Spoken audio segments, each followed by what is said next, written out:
time for PerfBytes. What the is PerfBytes? The fourth square meal of the day. Don't look like PerfBytes. Waffles, microwave ready.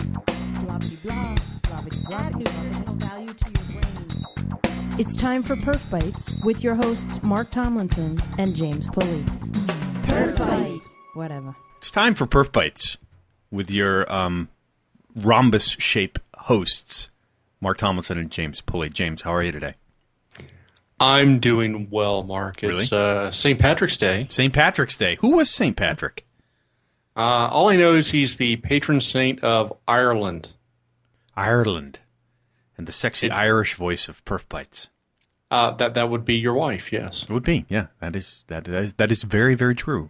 And I was looking for a Irish beverage to consume, and I went to my fridge and I went to my liquor cabinet, and all I could find was Bailey's. I'm not sure if Bailey's is Irish, although it has sort of an Irish-sounding name. I think it's in English. It's English. So no, it says Bailey's Irish Cream. Bailey's Irish Cream. Okay, right, fine. Irish Cream, that would be true. Yeah. Bailey's. Yeah, my favorite thing from Ireland is Guinness, of course. It's the only beer I actually enjoy drinking. Other beers are tasty, but I can't really drink them. There's a lot of sugar and a lot of things. So I have my Guinness fan. And it's a shame. You can't have Guinness unless you have a actual Guinness setup draft at home on tap. I can't bring myself to have one of the sort of portable Guinness from a can thing. Oh, they're actually quite good. Yeah. With the little device in it or whatever it is that makes it the discharging appropriately foamy tablet thing, which reminds me of Alka-Seltzer. So I can't do it. That would be fine. So James, today's episode we want to talk about performance talent, hiring, interviewing, basically everything that you would want to know, advice about the talent market for performance engineering and performance science. So the first part of the show, we want to talk about performance from the hiring perspective. And if you're in a manager seat or a hiring manager, or you're even interviewing consulting firms, we'll talk about the first half of the show. We'll talk about sort of hiring and interviewing for performance. In the second half of the show, we'll talk about, if you're a performance practitioner and you're looking for mentoring, performance growing your skills, and whether you should cheat on your exams. It's not. All right, so James, in the world of IT, what's happening in the news? Well, we actually have some pretty interesting news for the last couple of weeks. The final preview for Visual Studio 2012 Update 2 has been released. And the big item of note here for testers is that the browser-based test management area of Visual Studio 2012 has received further refinement with the ability to edit text for test results and test case steps inline without requiring software, blah, blah, blah. So basically they're chasing the tail of the dragon on Quality Center and probably trying to match up, what customers want in that case. Mm-hmm. Item number 2 from the news is associated with Eclipse. The registration is open for the annual Eclipse Community Conference. So far, the website has not crashed, so no point load situation here. And if you do use JMeter, Java in any way, shape, or form, Perl, PHP, of course, at some point in your life, you're going to be associated with the use of Eclipse and recovery thereof. Selenium. So, if you use Selenium, a lot of people use Selenium with the Eclipse add-in. So for more information, go to eclipse.org if you'd like to register for the conference. I would give a plug. So I'm a long-time Visual Studio guy, you and I both having worked at Microsoft. And then I was an Eclipse guy for a very, very long time. And I got into Eclipse, particularly when I worked at Shunra, when I worked at HP, and did most of my stuff in Eclipse, websites and other load testing, JMeter included. But now, ever since STPCon in last fall, and I met the guys from JetBrains that make the IDEA, JetBrains.com, JetBrains.org. I really dig their IDE. So now I'm a JetBrains guy, and I got a JetBrains T-shirt that I'll post a picture of. It's really awesome. So, sorry, not to just totally diss the Eclipse guys, but JetBrains is also a good option because they have native plugins for a lot of the cool load testing tools. Hey, I think Eclipse and Visual Studio are both kind of monstrously large as IDEs. Mm-hmm. I mean, just the amount of time it takes to install and configure these elements, I think is offensive in some respects. It's off-putting. It I is. just wanted to write some code, dude. No, now you must build the Death Star to write code. It's going to take you years. Exactly. It's a government project just to install it. Number 3 is kind of interesting in a big evil empire sort of way. Speaking of the Death Star, and it deals with Amazon. Amazon evidently has filed to claim new domain name extensions such as book, .author, and .read. Some of our listeners may not be aware of this, but the Internet Assigned Number Authority and Domain Registration Authorities opened up last year the ability to create your own top-level domain extension, assuming that you have the financial wherewithal and the technical wherewithal to manage those extensions. You might have heard of ones associated with, say, with the adult industry, .xxx as an example of this going on. But Amazon has sought the rights to .book, .author, and .read. And of course, there's a lot of publishers, traditional publishers, and competitors such as Barnes & Noble, which are really not happy about this, and they're calling this stance on the part of Amazon plainly anti-competitive and not in the public interest. So they're fighting Amazon's claim for those top-level domains. I don't know if it's sour grapes that these other organizations just didn't think about it first, and so they don't want Amazon to have it, or if it's truly a case where they see a potential monopoly developing. But either way, it's kind of interesting to watch. Number 4, coming from the science discipline. Those scientists. Science. Scientists have confirmed the discovery of the Higgs boson, the so-called God particle, which helps to explain mass at a subatomic level. Yes, it's the particle that you see on the milk cartons. Have you seen me? There's been missing for many, many years, and so it was my name. Have you seen me? Last seen. I wonder what a Higgs boson looks like now that it's like 23 years old. Well, actually, it's good that you asked that question, because in a related story, the scientists have also confirmed that it looks nothing like the painting on the ceiling of the Sistine Chapel in the Vatican. Sure. Where it shows God pointing a finger at Adam, and so the God particle looks nothing like that. Yeah, it doesn't. No resemblance whatsoever. Exactly. And much smaller. Much smaller. Number 5 is actually a personal note. I want to send a happy birthday to my cousin Joanna Titus, who is teaching English as a second language to primary school students in South Korea. Wow. She turns 25 today, or I guess since it's now Monday in Korea, it would be yesterday for her. So yes. And Mark, what do you have in terms of news? I don't really have much in terms of news, except for the fact that we have a new pope. And I've been actually, I use Pingdom. You ever heard of Pingdom.com? It's just it's basically a little monitoring, HTTP ping kind of website. It's a free service out there. And of course, anytime on the News of the Damned that we bring up certain websites that have crashed, and I think recently with the upset of the Pope's resignation, the prior Pope, Pope Emeritus, I think you would say. Yeah. Yes. So the Vatican.com. I confirmed he does not get to keep the hat. Yeah. So Vatican.com has been up and down and up and down and up and down. And then I also read recently that there were several apparently there are several spoof, not real Pope Twitter handles. And they were all giving conflicting information, misleading information. Just people, the internet. You can, it's a wild, wild garden of craziness. And so there was a Twitter issues when they finally actually announced that the proper Twitter handle was this one particular one. When somebody came out and made a statement, perhaps the team of Cardinals came out and said, no, those are fake ones. This is the real one.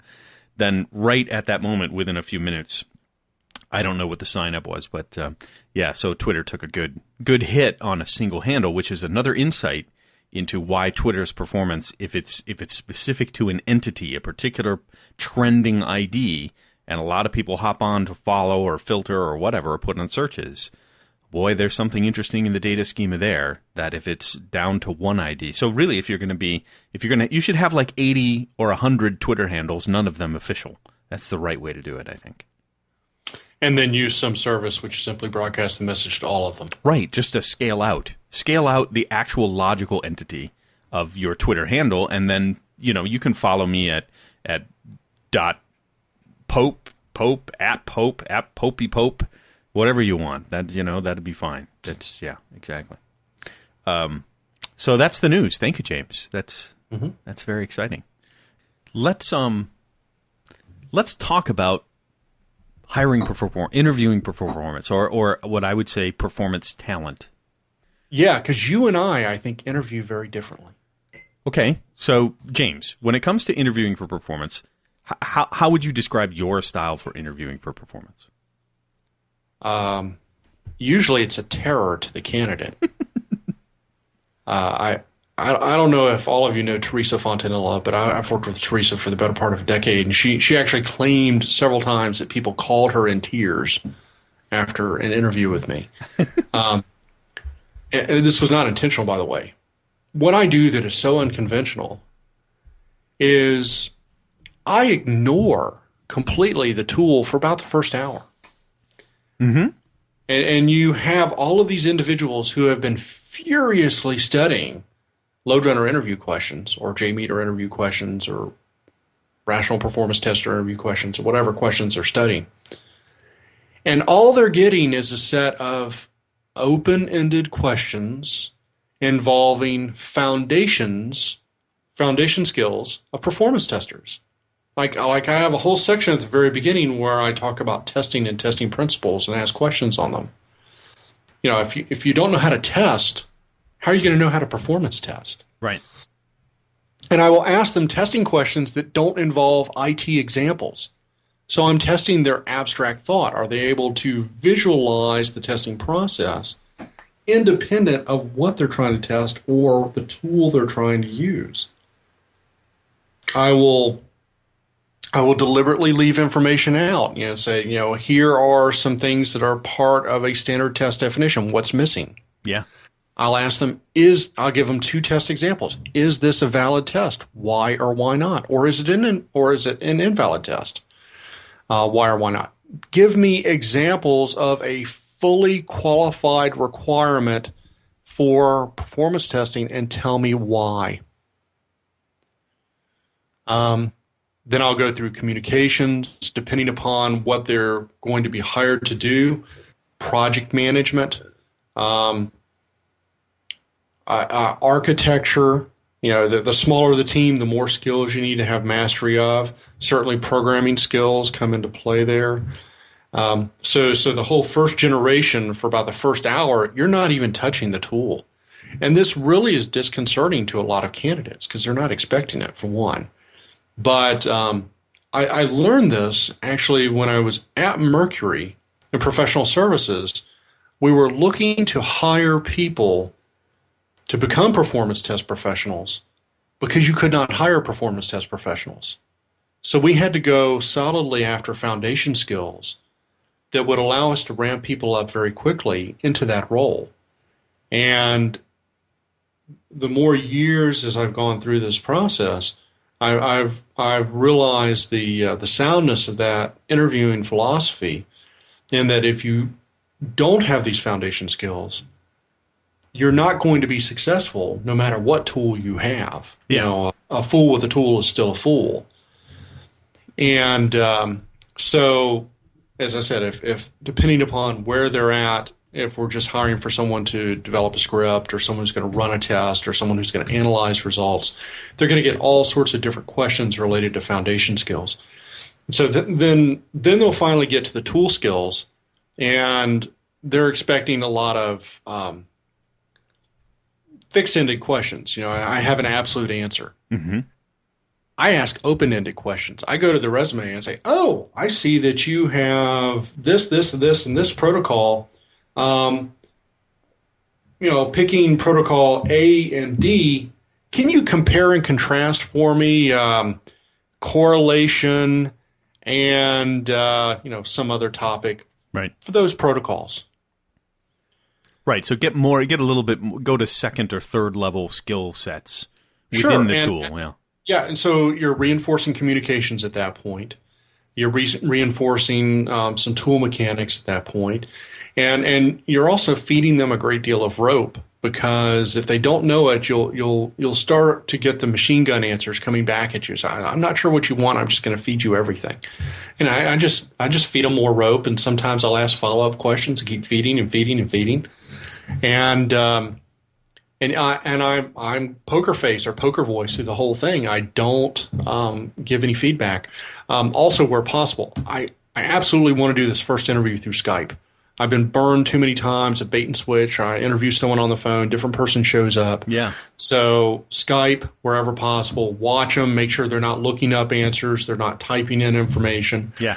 Because you can hear them, like if I do this right now. You can hear them typing as you ask the question. Yeah, see? Don't do that. My approach is a little bit different. I have the same sort of I need to see you thinking on your feet, being able to apply the foundation skills and also take 2 or 3 steps beyond the foundation skills to set yourself apart as a good candidate.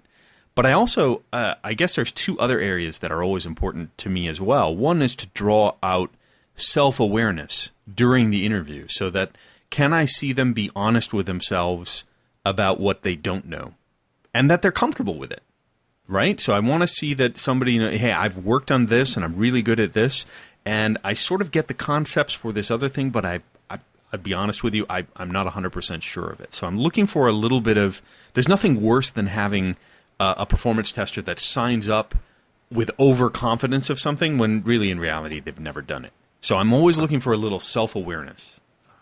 I can remember one of those candidates. We asked him, tell us about your scholastic background. I think his scholastic background was electrical engineering. Uh-huh. And said, well, how does this apply to what you do today?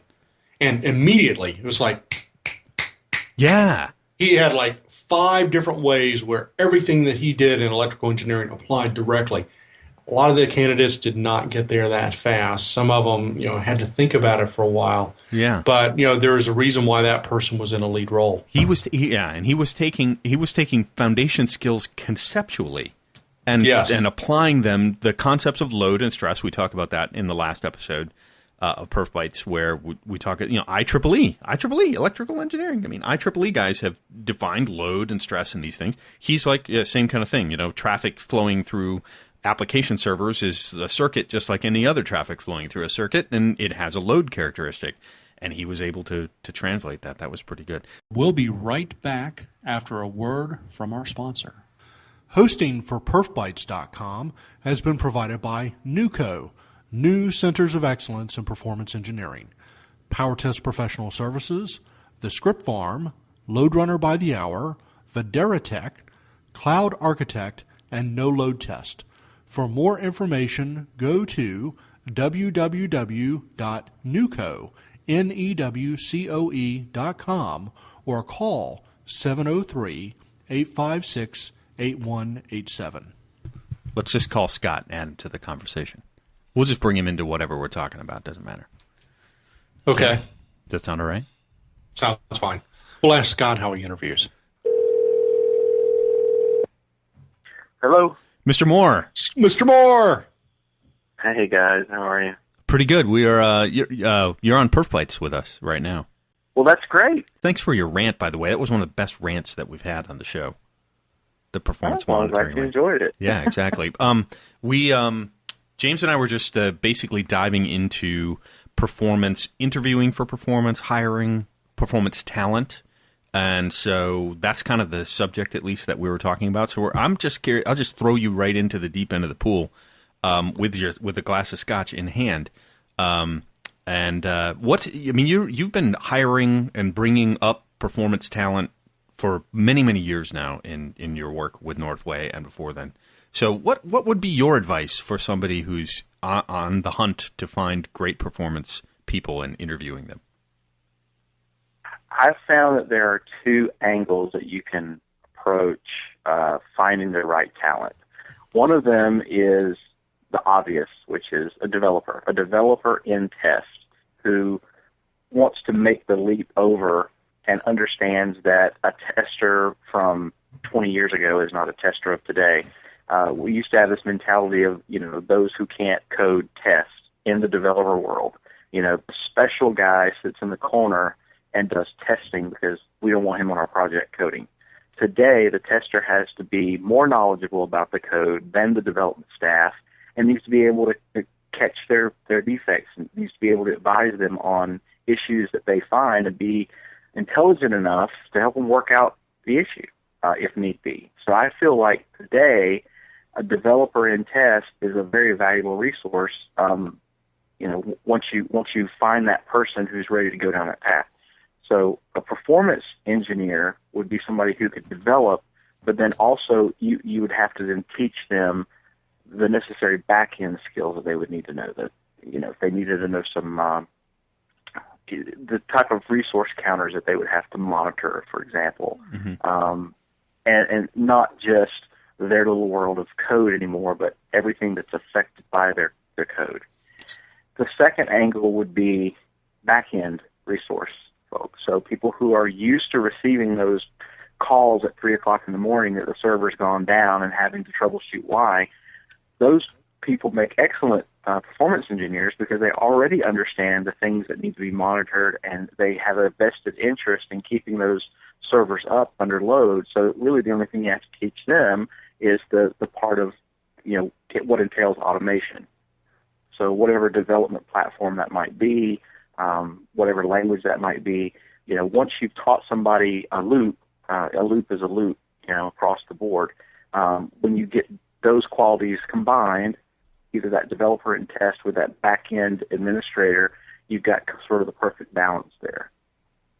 Go ahead, Scott, similar to what you say, I find that the best, at least from a front-end automation perspective, those people that are the best at that have often seen those APIs many times before as pure developers. Someone, for example, who has done WinSock before, seen WinSock in a tool, is like, oh, this is great. I don't start with a blank slate. I can actually record the conversation. Similar with database or even web, they get a perspective they've never had before, which is the entire conversation from a client perspective rather than just an individual page. I think you're correct. I mean, that's an excellent way to put it. I know that for myself, the benefit that I had when I came up in the ranks, I wasn't a developer. I wasn't a system administrator. I was a support person on the very end of the life cycle after it's been deployed to production and things aren't working out well. And I'm the guy that everybody called because there were defects in the code, defects in the application. So I slowly worked my way up into the earlier pieces of the development life cycle, and I always had that rear view mirror looking back saying, I don't ever want somebody else to be stuck with a product where they're being called at the support desk and they're the number one called application because this application's terrible because it wasn't tested right. Right. So I was, I just was fortunate that I got to touch a lot of different things. So when I saw a script for automation in load testing that was a database user, well, okay, this is just SQL queries. I understand what SQL queries do. I can read it. I know what an insert's doing. I know what to read and write and how you're modifying these tables. I get it. I got that piece. And then when it switched over to like WinSock, and I'm looking at these buffers, I have a frame of reference because I had seen it before. So you're absolutely right. Scott, I have another thought because you've been running an organization that brings consulting talent in, and I think a lot of hiring managers, even if they're not specific to performance, most companies make an investment to bring that resource on board. They have to make an investment education-wise and mentoring-wise, and that there's a lot of argument in the last few years that those benefits have been cut. Like you're here to work, not learn. And I think in performance that really cuts us off at the knees because there aren't a lot of formal opportunities to learn performance. So what would be your advice around mentoring or growing resources, once you bring them, if they manage to make it through a rigorous interview, what should a hiring organization or a manager do differently for performance people to make good on their investment for a couple of years? I think you do have to have a commitment to have some kind of a mentoring program. In my particular case, I happen to be both of those. I had to run the company and mentor the new talent coming up after me. Mainly, it was a little bit selfish because I just wanted somebody to take over one aspect of what I was doing, so I didn't have to do it all. But if you had a company where those roles still were separate, there has to be some mentoring program that you quote unquote pass the torch to the next generation, and you have to make sure, because there really is, I don't know of any classes or any formal college training that you can get for this particular type of thing that we do. The only thing you really can do is try to expose them to as many technologies as you can. Unfortunately, when we're doing performance testing, we're not testing a lot of legacy applications. We're trying to test the next thing that's going to roll out. So we do get to touch a lot of stuff, before other roles, I guess, within IT, because you're verifying it. That's really the best thing, is to put people strategically towards as many technologies as you can. In our company, our bonus program is actually tied to people being motivated to seek out other things. Okay, you've been working on some web projects and you've gained some experience with that, but if you want to increase the value to the company, how about working on a packaged application like SAP or Oracle Financials or a DB2 or something of that nature that you haven't touched before? We'll work with you to try to help you learn as much up front. We'll take that documentation from projects we've done in the past, share them with you. We've sort of built a knowledge base. That's another thing that's really important, I think, is every time somebody works a project and you have to gather a bunch of documentation and research, stick it all in one giant place that people can access later, who come behind them and say, okay, I've got an Oracle Financials testing project. Where's all the documentation that you used last time? And learn from that. Yeah. And everybody just kind of contributes to that. I think those are things that, it's how you survive, really. But long story short, have people a reason to be motivated to seek out new stuff to touch. And then they find out what's unique about that technology versus, okay, this is the same process that I do. It's just maybe the scripting looks a little different each time. Yeah, I think a lot of the teams I've worked on, like you once you get sort of a suite of tests put together, they almost look at like performance regression.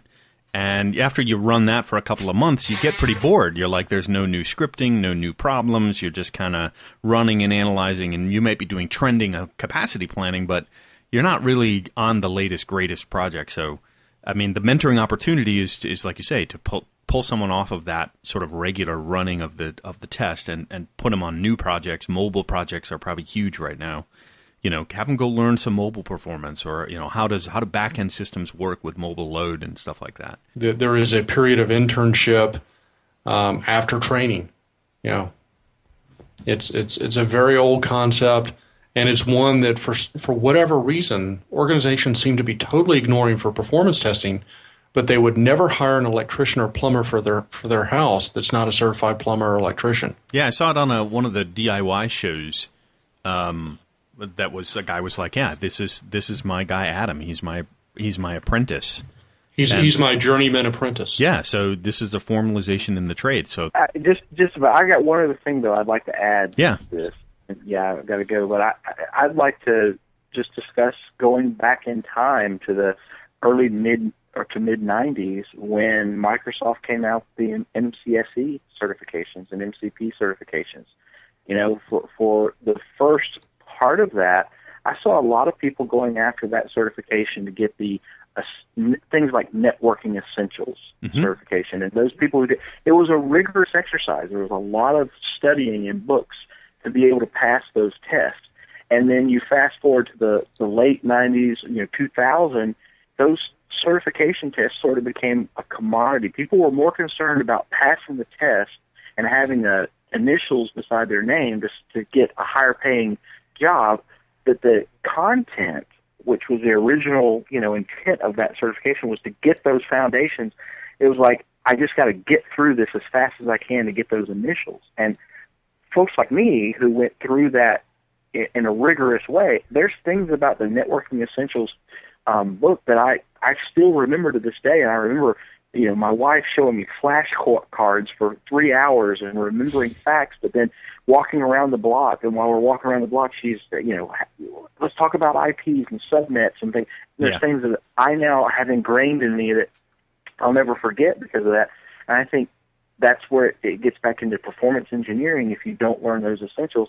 If just trying to learn a tool to get a test done so that you can say that you've done that is the goal, you kind of miss the boat there. You'll never be able to fill in those blanks because you didn't take the rigorous study to begin with. I think, do you guys feel like that's the case today? Yeah. Yes. I do. And yes, so you're preaching to the choir, from the choir. And the main thing was, I think, when there was a wave of generation, a wave of technology expertise, or a generation of engineering that we were part of, starting just after the 1980s, and Microsoft obviously was a flagship leader in building certification, and they built a market for talent based on that certification, much like you see a Cisco certification or even a CISSP, the security certification, which actually came up during the same time. It took 15 years or 20 years to get the security certification to the point it is today. But I think, Scott, you draw a very different point between the market or your jobs. The market rewarded you not for the acronym after your title or on your resume. They actually rewarded you for knowing the actual thing that you had to learn to pass and get that certification. So if you walked into the room, the manager, who probably was first generation or maybe even second generation, but these are the guys that invented some of the networking technology, were right there in IT with you saying, oh yeah, well, I did this on the side and blah, blah, blah. And so when you stood up and said, all right, the fifth octet of a thing and the route is wrong for this, and you can calculate that in your head, they're like, holy cow, I'm going to give that guy a promotion. He's really smart. He or she does really great. Back then, there weren't many women in technology. But even now, it's like, I've got that thing. I hear so many people that are like, I got my certification. I got the little letters after my title. Where's my promotion? So, that gets to cheating. That gets to all sorts of things that are really wrong in the interviewing world or in how you grow your career. You know what? If you take a shortcut, you're only shortcutting yourself. And I think that's the rule here. If you really want to learn it and get rewarded for knowing those skills, do the hard work, do the flashcards, actually study the craft, find and grow your skills to do that. So if I hear you right, Scott, we're in agreement that you got rewarded for actually knowing the fundamentals, not taking a shortcut just to get the cert on your title. Well, knowing and being able to use it. I mean, it gets back to what James says. You hire a mechanic who is ASC certified or whatever that certification is, because when you bring your car into them, you expect them to know how to fix it. Well, they got the certification, but all we know is to look underneath the hood and shake our head a couple of times. That's not the goal. The goal is to fix the vehicle. So if you can't expect that level of knowledge or expect those skill sets to walk in with that acronym, it becomes of no value at that point. And that's the reason why with our company specifically, if I ever interview anybody, it's not the hiring process is not answer these questions. It's sit down at that computer and show me how you would do this. Yeah. Now. And quite frankly, this is where all of the credentialing from the tool vendors is an absolute failure these days, whether it's from Borland, from IBM, from HP. They're all talking about tool mechanics only. How do I use a hammer? Not what is a hammer used for? Mm-hmm. Yeah. Why a hammer? Why not a screwdriver or pliers? Hey, the butt end of a screwdriver makes a pretty darn good hammer in some That's cases. right. Don't get me started about nails. That would be bad. Totally. So, Scott, thank you for joining us. today. Thanks, You're guys. welcome it's always good to be with you. You're welcome to jump in anytime with us and chat on the topic. I appreciate it. You guys have a great night. Ciao. Thanks, man. Bye. Bye. Hello, PerfBytes listeners. It's your old friend Satan here. It is with great esteem that I'm proud to introduce this week's edition of The News of the Damned. Can you dig it?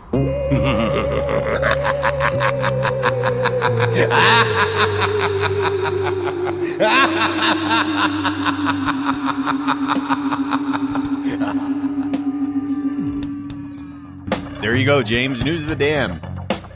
It's hard to compete with Vincent Price. It really is. We'll start off with Silicon Valley from the San Jose Mercury News.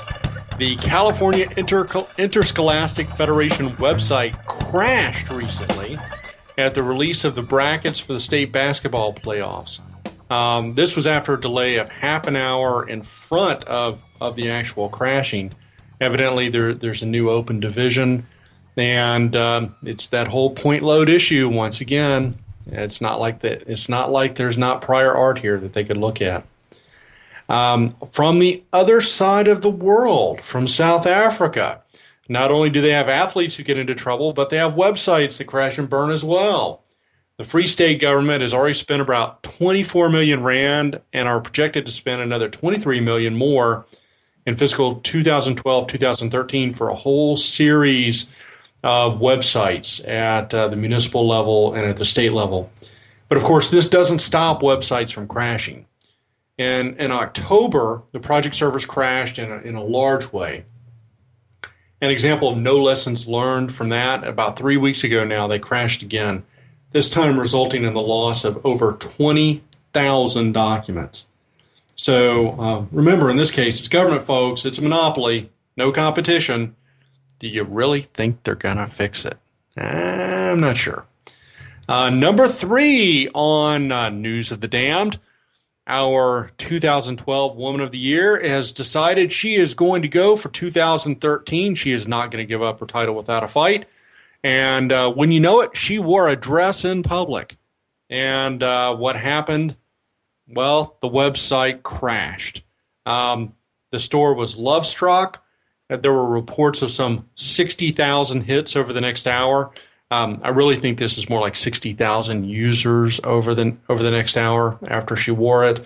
But it is kind of cute when reporters try to speak geek, don't you think? And then let's see. It would not be News of the Damned without reports of some ticketing system going AWOL. From Gibbons, Alberta, the website for tickets to Boonstock 2013 crashed as soon as tickets went on sale. Sounds, relatively familiar here. The play The Book of Mormon crashed the Kennedy Center website again. Twice? So not only... It recorded... That's twice. They didn't learn the lesson the first time. Exactly. Jesus. Exactly. I guess they were going on faith. Oh. Sorry, I couldn't help it. Yes. Maybe they could trade in one of their golden plates and buy a few more servers. I'm not going there. Yeah, okay. From another technical center of the universe, Seattle, the priority ticket waitlist website for the Seattle Supersonics crashed under heavy load as soon as it went live. It's again that whole point load thing. And my favorite for a ticketing system going down. This actually involves a racehorse. Sprinter Sacker enhanced his reputation on one of Britain's top horses by winning the Queen Mother Champion Chase by 19 lengths at the Cheltenham Festival on Wednesday, scoring his 8th victory in the row over the fences. This is a steeplechase, of course. Now, you wouldn't think this would be an issue. It clearly wasn't an issue for the owner or anyone at the steeplechase, but the victory caused havoc for Corral, Britain's third largest bookmaker, which said it paid out more than £1 million after offering generous odds on Sprinter Sacker, winning as a special incentive to attract new customers. Its own website crashed right after the win, preventing customers from betting on the following 3 races. So, Mark, is this a loss leader? Yes, absolutely. But they didn't get the follow-up revenue. No, exactly. This was they're like that sounds perfect. Exactly the exact same way that they would do that. So and irony of ironies, the bookmaker was sponsoring this event. I know. You can't make this stuff up. You can't make this stuff up. And let's see, what do we have coming up here last? We have something involving the Real Housewives of Beverly Hills. Mark, do you watch this show? Well, I used to be a housewife in Beverly Hills in a previous life, because I totally believe in past life regression and, once being a fur trader in Eastern Russia. But yeah, so I was a housewife in Beverly Hills. Okay. Well, I'm totally kidding. It's not true. Maybe this show has fond memories for you. One of the hosts or participants of the show, I refuse to call them actresses or famous people or whatever. Kaylee Richards crashed her own store's website when she mentioned on the show about its opening and how well it was going.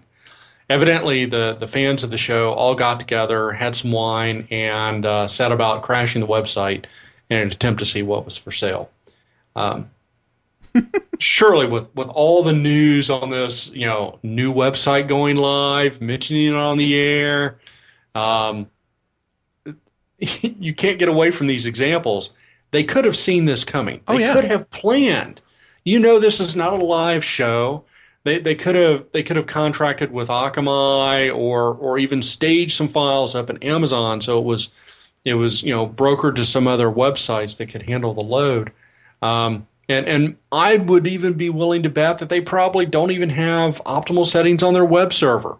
So every time people come back, they have to constantly re-request the same data. Mm-hmm. Which is kind of silly, James. If you think about it, those shows are only about promotion. Like there's no actual content. It's product placement, it's people placement, culture placement, living a lifestyle placement, which all revolves around people going and, I've got to get a car like that and a house like that and jewelry like that and a facelift like that and a butt lift like this and that and the other thing. And Mark, did I mention I'm drinking a blue corn bourbon from Don Quixote Winery and Distillery in Los Alamos? No, and you also haven't given a full, transparent disclosure of the fact that you're not actually being paid by the Don Quixote Distillery to say that. You're just doing it for the fun of it. That is correct. That's right, yeah. And by the way, any real promotion that we do on this show, as far as I know, we're not actually making any money. So, but we may. We have a couple interested parties, which would be really good. So, thank you. The News of the Damned. This is the list. There's no shortage on the list for the News of the Damned. People keep screwing up. Thank you. And we're going to replace Vincent Price with your laughter there. Actually, that would be good. So if we get a little more pragmatic, James, what would be? I have a couple ideas. What would be some advice if somebody is going out to find performance talent and bring them into their company? Hiring within. What's your best advice? Maybe the top 3 things that you would advise someone. 3 phases. 1, hit all the foundation skills first. If they are weak in foundation skills, you don't want them because it really doesn't matter what their tool acumen is at that point. 2, make sure that there is a practicum where they're using the tool on your app as part of the interview process. So you want to see their skills in your environment on your app and make sure they don't have enough time to complete the task. Yeah. So it's going to be a difficult task, leave information out, and so you want to see how they operate under pressure. Are they going to ask the follow-up questions that they need to get the information to do the job? And are they conversant in something other than the flights application? Which is sort of the Kobayashi Maru of performance interviewing. And 3, if you're hiring someone where you expect them to analyze results, grab some results analysis from somewhere that's got problems, either problems in the test itself, the test definition, or apparent problems in the results. Ask them to analyze it and have them defend that analysis to someone who's already done the analytical work on it.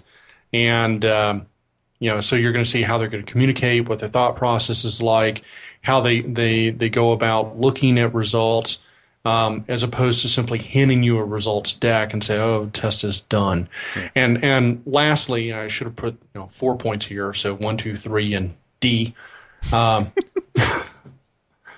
If you don't have the skills to interview, if you are studying questions online for whatever tool or whatever process, you are going to be taken. And this is probably $1 million mistake you're going to make. The average new hire that comes in, when it's a failure, it's going to be somewhere around 2.5 times their salary, between hiring costs, training costs, salary, documenting what it takes to get rid of them, and everything else.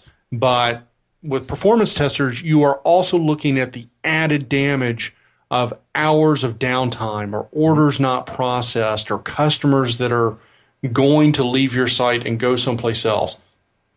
So this can become $1 million mistake. This is very much a penny wise, dollar foolish situation where, I'm going to save $15,000 on salary, but I'm going to get someone who costs me $500,000 in revenue. Yeah. Now, if you're not bonused on the loss in revenue, or you don't take a hit on it, you probably don't care. If your bonus says I'm bonused on what I pay per hour, you're probably always going to get the really crappy resource. You've seen some horror stories interviewing people. You have some. There's some. You shared some last year with me about just some of the craziest things people have done to get hired and do interviews. I have direct knowledge of an individual who received his own resume back with someone else's name at the top. Describe this. Yes. I mean, he received his own resume back, and he's like, "Yeah, I know this dude. This dude is me." And so he interviewed the candidate and kept asking him questions about people at the various engagements. "Oh, do you know Bob? Because Bob speaks highly of you." And at the end, he let on and said, "Oh, by the way, when you're going to copy someone's resume, make sure it's not the person interviewing you." And he blackballed that person and the recruiting company from ever sending another resume again. But I have seen disturbing trends of late. Not only fully cribbed resumes, you can expect 30% of the time a fully fraudulent resume in the performance testing space. So out of any 10 you receive, 3 total fraud. Just expect it. And not only will they be total fraud on the resume, but they will be fully supported with LinkedIn entries. And there are firms out there that will act as reference wells, so to speak, where they assign you distinct telephone numbers and you call in and they're live for the period of interviewing. And you're going to get a body who says, "Yes, Mark was an excellent candidate for us. He did great things." "Oh, the candidate's name not Mark? Oh, I'm sorry, James. James, yes, James was a great candidate for us." So there's a whole infrastructure set up to support totally fraudulent resumes. As Scott has noted, and Mark, you've noted a number of times as well, the foundation skills issue is vacated in probably 60% of the remaining resumes. So you got 30% that are outright fraud. You got 60% who lack the foundation skills and really haven't had the benefit of any sort of mentoring or formal instruction. That leaves about 10% of the candidate pool who's left that have the foundation skills, have the tool mechanics to get the job done. And guess what? Those people are working. They're not moving usually. Yeah. Because they're respected and liked. And so positions have there's a very odd economic situation, particularly in the load runner universe right now, where positions go vacant for a year or more, where you can't find people, and yet compensation rates are dropping. I asked a buddy of mine who's an economist to look into this, and he went out and surveyed a number of companies to find out what was happening.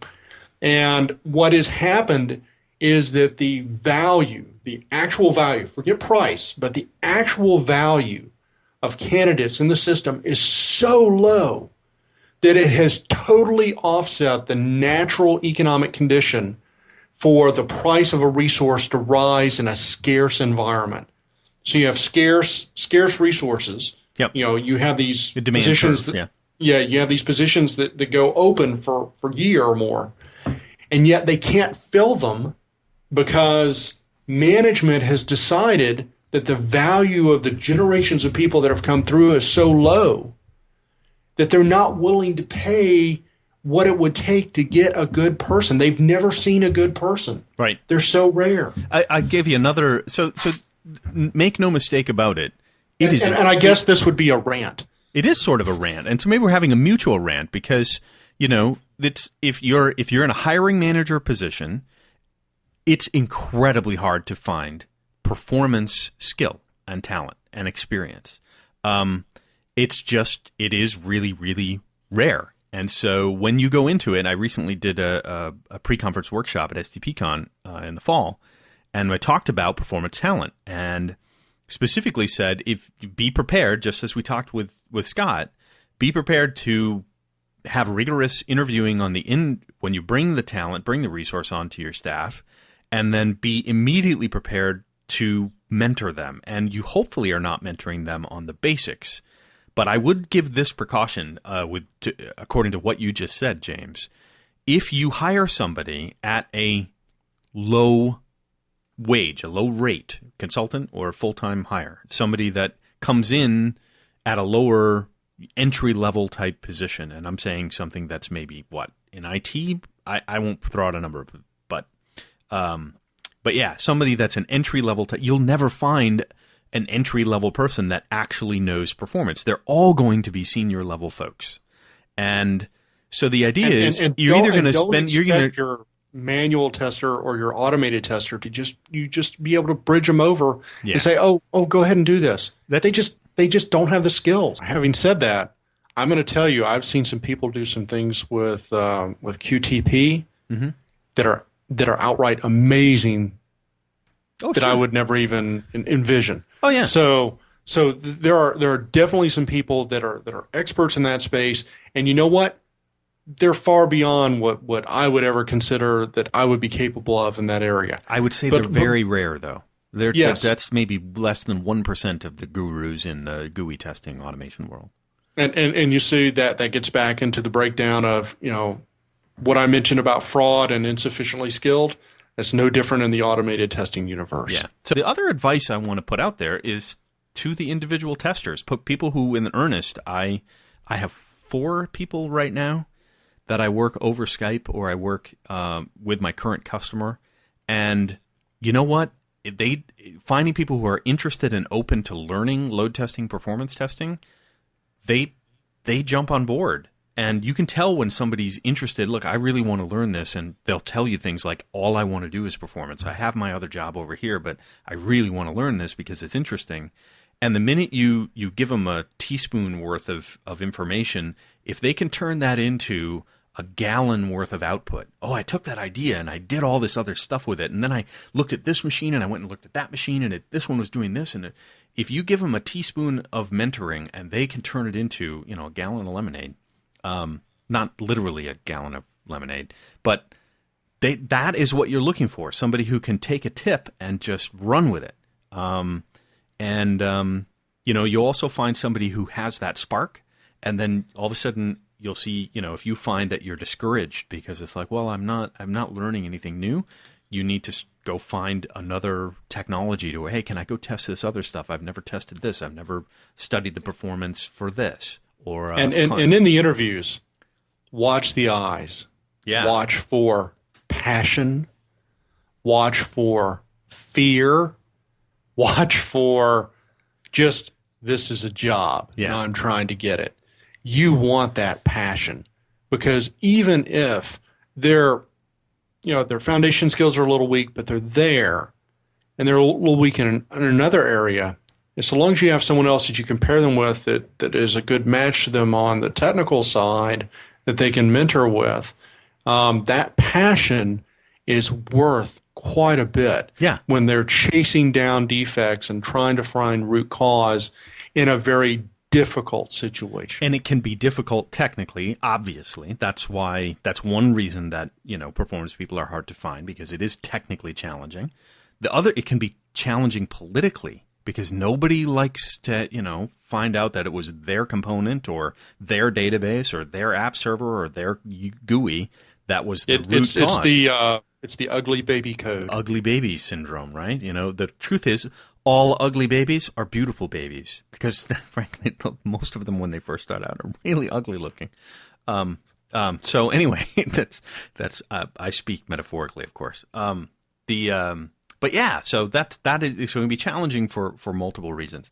But yeah, don't look for somebody that will, because that's where the value is. If you bring on a performance engineer that is like, no, I'm still not satisfied because I don't think that's actually the problem. I think it's this thing, something over here, and I'm going to go talk to them and, get them to play ball, and I get them together and such and such. I'll give you another piece of advice. Some projects are really complex and hard. Other projects are more like performance regression. You just kind of run it and keep it going. And, performance teams, because they're interdisciplinary, require flexibility to go back and forth. It's very hard to do a pure estimate of, well, is this 3 hours or 3 days? Depending on the complexity of the problem and the layers of the onion that you peel away, it can be very difficult if you just take a mechanical project manager. I've seen it fail every time. If you comp your project manager on date and not quality, you will get date every single time. Date is easy because you can get to date if you throw stuff out or if you just don't test.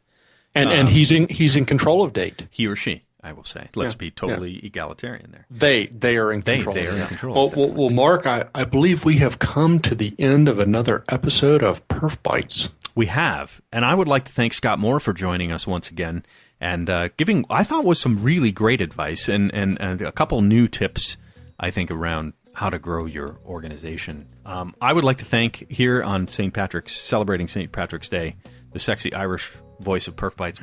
Once again, I'd like to wish a happy birthday to my cousin in South Korea. I hope you're not terrorizing your students too much.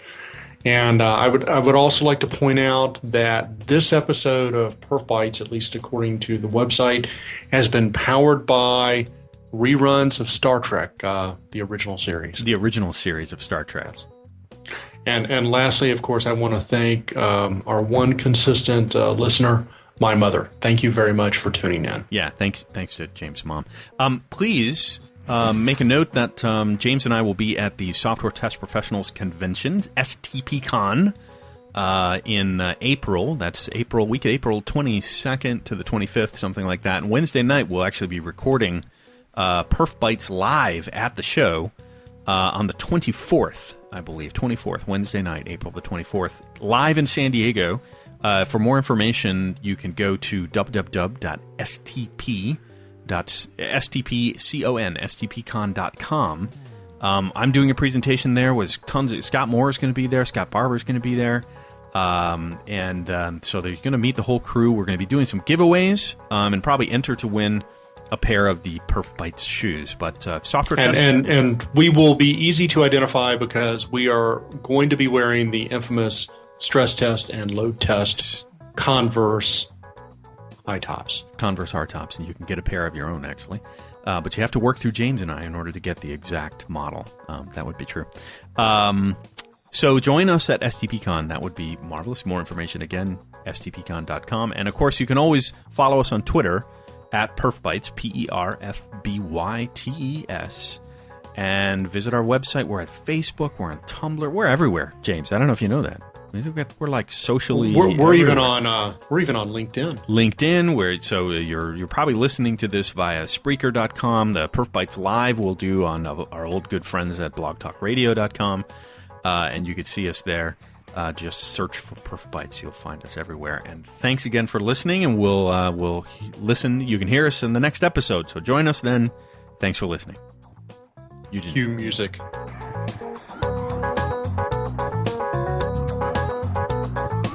You didn't say it. Actually. Thank you for listening. You can say it with more enthusiasm. Thank you for listening. No, now you're trying to hit on the audience. Thank you, baby, for listening.